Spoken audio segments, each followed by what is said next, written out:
जय Hind defence lovers. आज की टॉप हेडलाइंस कुछ इस प्रकार है। इंडियन एयरफोर्स के समर 2 एयर डिफेंस सिस्टम को टेस्ट किया जाएगा दिसंबर में। तरंग शक्ति में तेजस फाइटर ने साबित किया size does not matter. Indian air force के मिग 29 फाइटर्स को नए तरह के ग्राउंड अटैक वेपन्स को कैरी करने के लिए किया जाएगा मॉडिफाई। तेजस मार्क 2 के पहली उड़ान कंडक्ट हो सकती है अगले साल। और लद्दाख में भारत और चीन के सोल्जर्स की बीच झड़प होने वाली रिपोर्ट निकली फेक।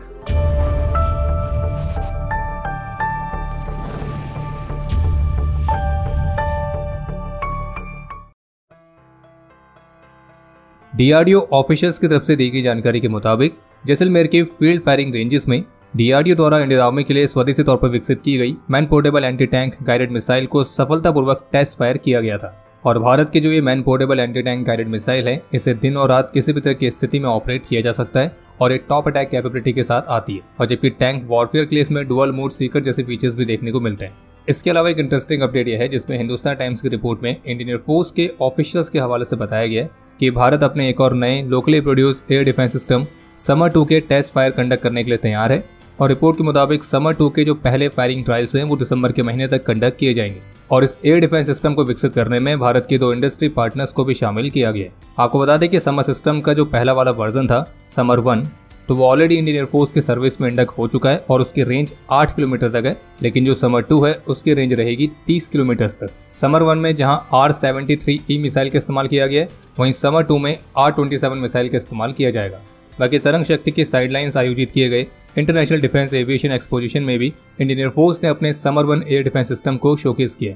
बाकी जो ये समर एयर डिफेंस सिस्टम है, ये फाइटर जेट्स, हेलीकॉप्टर्स, यूएवीज इस तरह के एरियल थ्रेट्स को न्यूट्रलाइज करने में सक्षम है। बाकी इसके अलावा ऑफिशियल्स की तरफ से भी बताया गया है कि प्रोजेक्ट कुशा के तहत जो डीआरडीओ लॉन्ग रेंज के surface to air missile system को विकसित कर रही है, जिसे पहले की रिपोर्ट्स में देसी S-400 एयर डिफेंस सिस्टम का नाम भी दिया गया है, क्योंकि कहा गया कि कैपेबिलिटीज के मामले में भारत का ये स्वदेशी एयर डिफेंस सिस्टम S-400 जितना ही एडवांस होगा। और ऑफिशियल्स के मुताबिक भारत का अपना स्वदेशी लॉन्ग रेंज का surface to air missile defence system अगले 4 से 5 वर्षों के अंदर डिप्लॉय होने की उम्मीद है।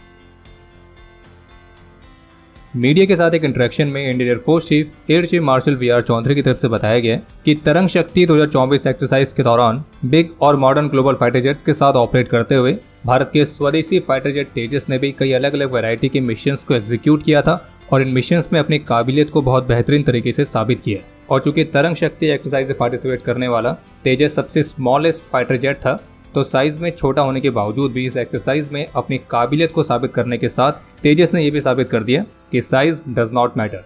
और ऑफिशियल्स के मुताबिक इस एक्सरसाइज में तेजस ने ब्लू फोर्स और रेड फोर्स यानी कि फ्रेंडली और हॉस्टाइल फोर्स दोनों के ही हिस्से के तौर पर रियलिस्टिक कॉम्बैट सेटिंग्स में अपनी कैपेबिलिटीज को प्रूव किया। और जबकि आज मंगलवार को फ्रेंच और जर्मन एयरफोर्स के चीफ ने भी LCA तेजस मार्क 1 से उड़ान भरी है। बाकी तरंग शक्ति का फेज 1 जो कि 5 अगस्त से शुरू हुआ था और इसमें भारत के अलावा फ्रांस, जर्मनी, UK और स्पेन की एयर फोर्सेस ने पार्टिसिपेट किया था।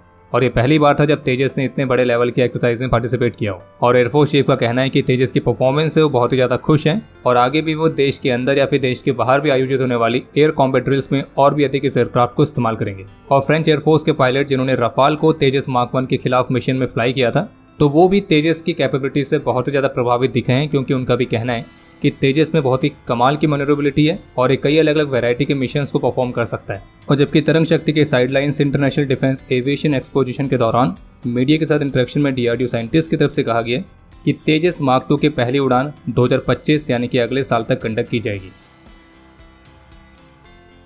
द ट्रिब्यून की रिपोर्ट के मुताबिक इंडियन एयरफोर्स ने अपने मिग 29 फाइटर जेट्स को नए तरह के stand of ground attack weapons और उनसे जुड़े हुए एवियोनिक्स और कंट्रोल सिस्टम्स के साथ अपग्रेड करने की तत्काल आवश्यकता का अनुमान लगाया है, जो कि एयरफोर्स की ऑपरेशनल कैपेबिलिटी को बढ़ाएगा। और इसी परियोजना के तहत शुरुआत में एयरफोर्स के करीब 24 मिग 29 फाइटर जेट्स को हाई स्पीड लो ड्रैग यानी कि HSLD mark 2 stand of weapons को कैरी करने के लिए मॉडिफाई किया जाएगा। और ये जो वेपन्स होंगे ये 180 किलोमीटर तक की स्ट्राइकिंग रेंज के साथ आएंगे। और मिग 29 फाइटर्स से इन वेपन्स को इस्तेमाल करने के लिए कुछ एडिशनल हार्डवेयर और सॉफ्टवेयर में मॉडिफिकेशन की जरूरत पड़ेगी। और इस परियोजना के लिए 7 अगस्त को भारतीय रक्षा मंत्रालय ने ऑलरेडी रिक्वेस्ट फॉर प्रपोजल को जारी कर दिया, और जिसके तहत इंडियन एयरफोर्स स्वदेशी तौर पर प्रोड्यूस किए गए HSLD mark 2 stand of weapons को चाहती है। और इस तरह के वेपन्स ऑलरेडी Su-30 MKI और जैगवार्स में इंटीग्रेट किए गए हैं। और इन्हें भारत में ही मैन्युफैक्चर करने की भी जरूरत है। बाकी HSLD Mark II stand of weapons को कैरी करने के लिए एयरफोर्स के MiG-29 फाइटर्स में अगर मॉडिफिकेशंस किए जाते हैं तो इसका फायदा इंडियन नेवी को भी मिलेगा।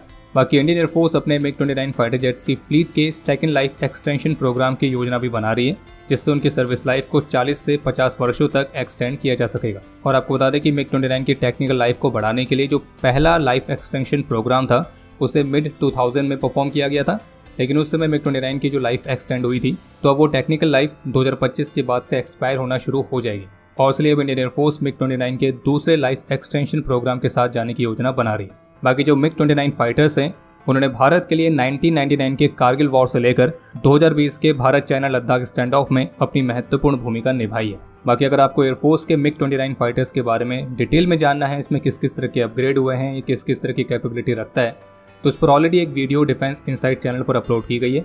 आप उसके माध्यम से जानकारी प्राप्त कर सकते हैं, लिंक इस वीडियो के डिस्क्रिप्शन में मिल जाएगा।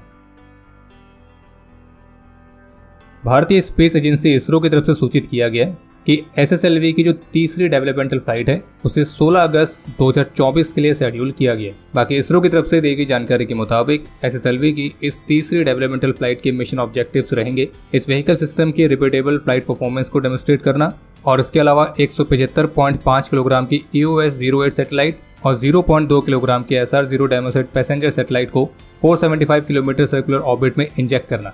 और बाकी अगर आप में से किसी को SSLV की तीसरी डेवलपमेंटल फ्लाइट को लाइव विटनेस करना है तो आप lvg.shar.gov.in वेबसाइट पर जाकर रजिस्टर कर सकते हैं, और इस वेबसाइट का लिंक आपको इसरो के ऑफिशियल एक्स हैंडल पर भी मिल जाएगा। कल रात को सोशल मीडिया में कुछ ऐसी पोस्ट देखने को मिली थी जिनमें क्लेम किया जा रहा था कि लद्दाख के बरसे क्षेत्र में पिलर पॉइंट 12 के पास इंडियन आर्मी और चाइनीज आर्मी के बीच कुछ झड़प हुई है। लेकिन आपको बता दें कि ADGPI इंडियन आर्मी की तरफ से इन सभी सोशल मीडिया पोस्ट को लेकर क्लियर किया गया है कि इस तरह की सारी पोस्ट फेक हैं, और इसमें इंडियन आर्मी और चाइनीज सोल्जर्स के बीच जो झड़प होने वाले दावे किए जा रहे हैं तो ये खबर पूरी तरह से गलत है और इस तरह का कोई भी इंसिडेंट नहीं हुआ है। और जबकि इंडियन आर्मी ने इस तरह की मिस इन्फॉर्मेशन और फेक मैसेजेस से सावधान रहने का अनुरोध किया है।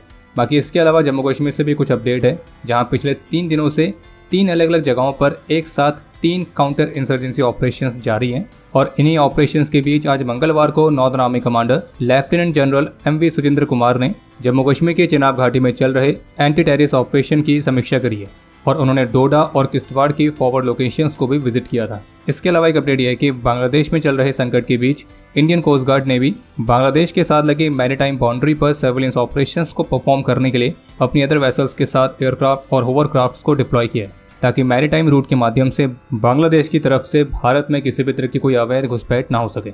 बाकी घुसपैठ से याद आया, कल 12 अगस्त को BSF ने पंजाब के तरन तारण डिस्ट्रिक्ट में भारत पाकिस्तान अंतर्राष्ट्रीय सीमा के पास एक पाकिस्तानी घुसपैठिए को न्यूट्रलाइज किया, जो कि इंटरनेशनल बॉर्डर को इलीगल तरीके से क्रॉस करने का प्रयास कर रहा था। हालांकि BSF के अलर्ट ट्रूप्स ने पहले उस घुसपैठिए को चेतावनी दी थी और रुकने के लिए कहा था, लेकिन वो रुका नहीं और उसने बॉर्डर की सिक्योरिटी फेंस की तरफ आगे बढ़ना जारी रखा, और फिर स्थिति की गंभीरता को समझते हुए BSF ट्रूप्स की तरफ से फायर करना पड़ा, और इसी फायरिंग में वो जो पाकिस्तानी घुसपैठिया है वो ऑन द स्पॉट न्यूट्रलाइज हो गया। बाकी अब समय है आज के इतिहास का। के दिन 2018 में जम्मू कश्मीर के तंगधार सेक्टर में पाकिस्तानी घुसपैठियों की कोशिश को नाकाम करते हुए सिपाही पुष्पेंद्र सिंह वीरगति को प्राप्त हुए थे।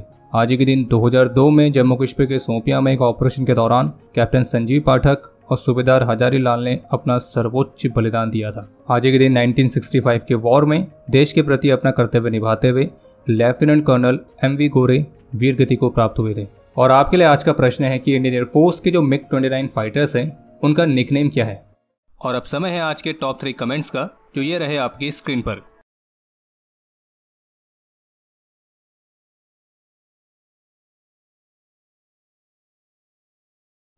तो हमारे आज के इस एपिसोड के लिए इतना ही। उम्मीद है आपको एपिसोड पसंद आया होगा। पसंद आए तो वीडियो को लाइक जरूर करें। कोई भी सुझाव या सवाल हो तो उसके लिए कमेंट सेक्शन ओपन है। और बाकी अगर आपको मिलिट्री से संबंधित और भी एक्सक्लूसिव कंटेंट में दिलचस्पी है तो आज ही डाउनलोड करें डिफेंस स्क्वाड की सुपर ऐप। बाकी अगर आप चैनल पर पहली बार आए हैं तो सब्सक्राइब जरूर करें। हम जल्दी मिलेंगे नए एपिसोड के साथ, तब तक के लिए